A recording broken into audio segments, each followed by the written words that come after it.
योगा और फिटनेस के अलग अलग सेक्शन के बाद आइए अब हम चलते हैं हमारे आज के टॉपिक पर, यानी ब्रेन। एज ए लेमैन हम कभी कभी सोचते हैं कि ब्रेन को समझना मुश्किल ही नहीं नामुमकिन है, लेकिन जैसे जैसे हम डिटेल में जाते हैं तो हम ये पाते हैं कि इंसान ने ब्रेन के बारे में बहुत कुछ जान लिया है।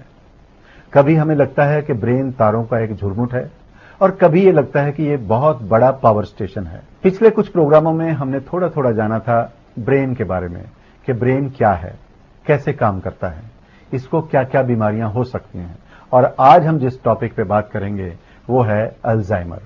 आइए हम बात करते हैं हमारे एक्सपर्ट से और जानते हैं अल्जाइमर के बारे में, लेकिन उससे पहले एक छोटा सा ब्रेक।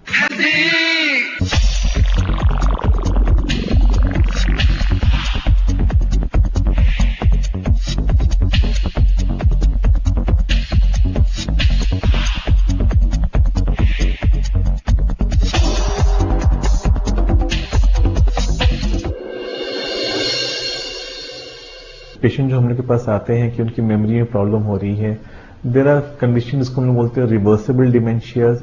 कुछ कंडीशन होती है जो रिवर्सिबल नहीं होते हैं। कुछ मेडिकल कंडीशन होती हैं जैसे विटामिन B12 की डेफिशिएंसी या कोई इन्फेक्शन हो जाता है जहां पे पेशेंट की मेमोरी कम हो जाती है, लेकिन अगर डिजीज हम लोग ट्रीट करें तो वो ठीक हो जाएगी। बट कुछ डिमेंशियाज होते हैं, कुछ ऐसी कंडीशन होती है जहां पे ब्रेन इफेक्ट होता है बिकॉज ऑफ डीजनरेशन। मतलब ब्रेन के जो सेल्स होते हैं दे स्टार्ट ड्राइंग अप और सिकुड़ जाते हैं। अनफॉर्चुनेटली वो डिमेंशिया जो होते हैं वो ट्रीटेबल नहीं हो पाते हैं। तो एज अ डॉक्टर हमारे लिए बहुत जरूरी है पेशेंट को एग्जामिन करना, इन्वेस्टिगेट करना, डिसाइड करना कि ये रिवर्सिबल डिमेंशिया है या ट्रीटेबल डिमेंशिया है या नॉन ट्रीटेबल डिमेंशिया है। एंड एटलीस्ट 30-40% पेशेंट जो होते हैं वो ठीक हो जाते हैं। अल्जाइमर एक तरह का डिमेंशिया होता है जहां पे patients the brain starts aging prematurely. It starts aging much more than what is appropriate for age. जो आदमी 60 इयर्स का है उसका ब्रेन कैन बिकम जैसे 90 इयर्स का ब्रेन होता है, सिकुड़ जाता है। एंड उनकी थिंकिंग एबिलिटी चली जाती है, उनकी मेमोरीज चली जाती हैं, उनकी न्यू लर्निंग एबिलिटी चली जाती है, उनके एग्जीक्यूटिव फंक्शंस, कैलकुलेशन सब इफेक्ट हो जाते हैं। एंड अनफॉर्चुनेटली ये डिमेंशिया ऐसा है कि ट्रीटेबल नहीं है बिकॉज डीजेनरेटिव डिमेंशिया वो ठीक नहीं हो पाता है, बढ़ता जाता है। अल्जाइमर डिमेंशिया जो है अक्सर 60 इयर्स ऑफ एज उसके ऊपर देखा जाता है। बट आजकल हम लोग कंडीशन देख रहे हैं जिसको पहले प्री सेनाइल डिमेंशिया बोलते थे, जो यंगस्टर्स में इवन 50 इयर्स ऑफ एज या 45-50 इयर्स ऑफ एज में भी हम लोग देख रहे हैं। कॉमनली आई थिंक 90% अबव जो है वो 60 इयर्स प्लस एज में देखा जाता है। तो जब भी ब्रेन में जो मेमोरी असर होती है it's always the immediate memory या रिसेंट मेमोरी या न्यू लर्निंग मेमोरी जो फर्स्ट इफेक्ट होती है। ओवर टाइम अगर जो चीज हम लोग को रिपीट होती रहती है तो ब्रेन में वो परमानेंट उसका निशान बन जाता है या परमानेंट पैटर्न बन जाते हैं and that is usually the last to go. तो जिसको बीमारी शुरू हो रही है उसको पास्ट मेमोरी, अपनी जॉब की, अपनी वाइफ की, बच्चों की मेमोरी जो है वो हमेशा प्रिजर्व होती है टिल द वेरी एंड। तो न्यू लर्निंग एबिलिटी या जो हमने आज सीखा है, अगर मैं कहीं जा रहा हूँ, कोई रास्ता मैंने देखा है मुझे जो याद रहता है, these are the things to go first. Age factor या तनाव, ये बहाना बनाकर हम किसी भी बीमारी को नजरअंदाज नहीं कर सकते। हो सकता है ये किसी बड़ी बीमारी की शुरुआत हो। हमारे एक्सपर्ट डॉक्टर की इस इंफॉर्मेशन के बाद भी हमारे पास आपके लिए इंफॉर्मेशन है, यानी हेल्थ टिप्स। लाइफस्टाइल हेल्दी नहीं है, अगर हम ज्यादा घी खाते हैं, नमक खाते हैं, जिससे हमारा ब्लड प्रेशर बढ़ सकता है या कोलेस्ट्रॉल बढ़ सकता है, तो डेफिनेटली ब्रेन को भी असर पड़ेगा, ब्रेन को नेगेटिवली असर पड़ेगा, सर्कुलेशन कम हो जाएगी। On the other hand diet जो जिसमें एंटीऑक्सीडेंट्स ज्यादा हैं, जिसमें एंटीऑक्सीडेंट ज्यादा है, फिश हुई, कॉड लिवर ऑयल हुआ, नट्स हुए, ये ब्रेन को प्रोटेक्ट करते हैं, हेल्प करते हैं, थोड़ा मेमोरी में भी हेल्प करेंगे। जैसे नॉर्मली जो आते हैं मदर्स देती है, बादाम पिस्ता देते हैं बच्चों को, बेसिकली एंटीऑक्सीडेंट्स होते हैं, ब्रेन की डीजनरेशन एजिंग को स्लो कर देते हैं ये।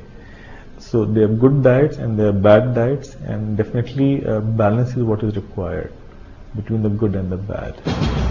हमारी सेहत के लिए जहां योग जरूरी है, फिटनेस जरूरी है, वहीं पे एक और चीज है जो बहुत जरूरी है, वो है हमारा खाना पीना।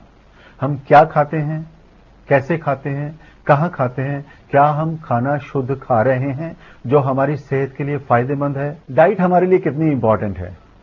चाहे हम कितना भी योग करें, कितनी भी एक्सरसाइज करें, मॉर्निंग वॉक करें, अगर हमारी डाइट हेल्दी नहीं है तो हम तंदुरुस्त नहीं हो सकते। आइए जानते हैं डाइट के बारे में हमारे डाइटिशियन से।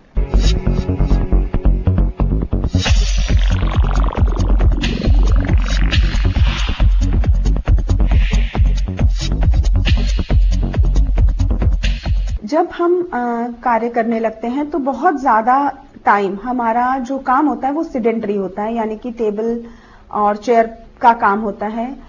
गाड़ी में ट्रैवल करते हैं, बहुत ज्यादा चलने फिरने का काम नहीं होता है। तो बहुत सारी ऐसी चीजें होती हैं जिनकी रिस्ट्रिक्शन धीरे धीरे हमें करनी चाहिए, खासकर तली हुई चीजों की, तेल की चीजों की। तो और मीठा, ये चीजों को ध्यान रखते हुए हमें पूरे दिन का अपना भोजन प्लान करना चाहिए। चाय कॉफी की मात्रा बहुत अधिक नहीं होनी चाहिए। प्रतिदिन मैक्सिमम 3 से 4 कप चाय ले सकते हैं। कई बारी चाय की जगह पर हम नींबू पानी ले लें या नारियल पानी ले लें या कोई शरबत ले लें, वो ज्यादा बेहतर रहेगा, या लस्सी, छाछ और भी अच्छा रहेगा अगर ये चीजें ले लें तो।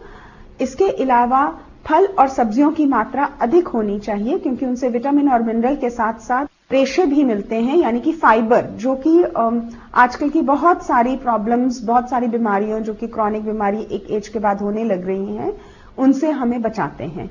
तो 5 से 700 ग्राम फल और सब्जियां प्रतिदिन हमारे भोजन में होनी चाहिए। अनाज भी खुरदरा अनाज इस्तेमाल करना चाहिए, या साबुत अनाज और साबुत दालों का इस्तेमाल ज्यादा अच्छा रहेगा, क्योंकि उनमें अच्छी क्वांटिटी में फाइबर और विटामिन्स और मिनरल्स जो कि हमारे शरीर को बीमारियों से लड़ने की शक्ति प्रदान करते हैं, वो मिल जाएंगे।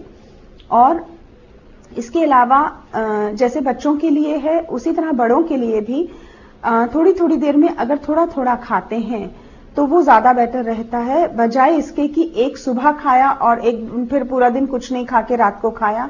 बहुत सारे लोग सोचते हैं कि हमारा वजन बढ़ रहा है, उसे कम करने के लिए हमें बीच में खाना छोड़ देना चाहिए, पर इससे बेहतर है कि अगर थोड़ी थोड़ी देर में थोड़ा थोड़ा खाएं तो वो ज्यादा आपकी मदद करेगा वजन कम करने में।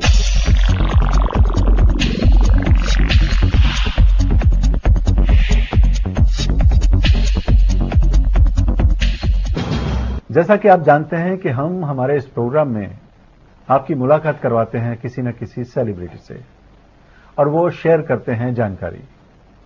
आज के इस प्रोग्राम में, इससे पहले कि हम सेलिब्रिटी से मिलें, हम लेंगे एक छोटा सा ब्रेक।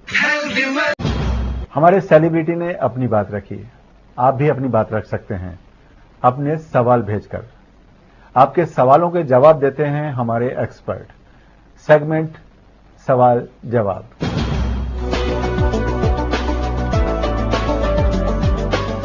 डॉक्टर साहब, ये पहला मेल आया है हमें मेरठ से ज्योति का। ये पूछती हैं कि डिमेंशिया क्या है। डिमेंशिया एक ऐसी कंडीशन है, डीजेनरेट डिजीज होती है ब्रेन की, जहां पे हम लोग का थिंकिंग एबिलिटी, हमारी मेमोरी, हमारी रीजनिंग एबिलिटी, हमारी थिंकिंग एबिलिटी वो कम हो जाती है, क्योंकि ब्रेन के सेल्स जो हैं वो डायोड कर जाते हैं, सिकुड़ जाते हैं, या they just become less functional. इसको हम लोग डिमेंशिया बोलते हैं, जहां पे आदमी मेमोरी के साथ साथ thinking ability, new learning ability कम हो जाती है। डॉक्टर साहब, ये अगला मेल आया है राजरानी का पठानकोट से। डॉक्टर साहब, ये पूछती हैं कि मेमोरी लॉस क्यों होता है। So commonest reason is still anxiety और स्ट्रेस, जो हम लोग की मेमोरी प्रॉब्लम होती है हमारे लाइफस्टाइल में, जहां हम लोग मल्टीटास्किंग की कोशिश करते हैं कि ये भी काम करना है, वो भी करना है, ये भी याद रखो, वो भी याद रखो, 2-2, 3-3 चीजें एक साथ करूं, तो invariably we will not be able to manage that, हम लोग भूलने लग जाएंगे। कुछ बीमारियां होती हैं जहां मेमोरी इफेक्ट हो सकती हैं, ब्रेन ट्यूमर्स हैं या इन्फेक्शंस हैं, या जैसे हम लोग बात कर रहे थे अल्जाइमर डिमेंशिया है जो एल्डरली में देखा गया, जहां पे हम लोग की मेमोरी जो है कम हो जाएगी। जैसे जैसे हम लोग एज करते हैं, we have something known as AAMI या एज एसोसिएटेड मेमोरी इंपेयरमेंट, थोड़ा मेमोरी कम होती है because part of normal ageing. जो 80 इयर्स का जो ब्रेन है, it is not as sharp as 20 year old, that's part of ageing, सब में होता है। लेकिन अगर एक हद से ज्यादा हो जाता है, then it's known as dementia, या इट्स नोन एज जहां पे मेमोरी लॉस बिकम्स इरिवर्सिबल। सेहत कब खराब हो जाए ये कुछ कहा नहीं जा सकता, कभी भी सेहत बिगड़ सकती है, उसके कारणों को पहचानने के लिए हमें अवेयर होना बहुत जरूरी है। हमें अपने आप को तंदुरुस्त रखने के लिए एक्सरसाइज करनी चाहिए, डाइट का ख्याल रखना चाहिए, सही खाना चाहिए, हेल्दी फूड लेना चाहिए, यानी prevention is better than cure. Healthy wealthy show आपका प्रोग्राम है, आपकी सेहत को ध्यान में रखकर बनाया गया है। अगर आप सेहत के प्रति कोई भी सवाल पूछना चाहते हैं तो आप हमें मेल कर सकते हैं। हमारा मेल आईडी है healthywealthy@gmail.com। बशीर बदर साहब का एक शेर है, उजाले अपनी यादों के हमारे साथ रहने दो, न जाने किस गली में जिंदगी की शाम हो जाए। फिलहाल दिन की शुरुआत है, उम्मीद करते हैं कि आपका दिन खुशगवार गुजरे। इसी उम्मीद के साथ हेल्दी वेल्दी के इस प्रोग्राम में हमें आज्ञा दीजिए, फिर मुलाकात होगी। नमस्कार।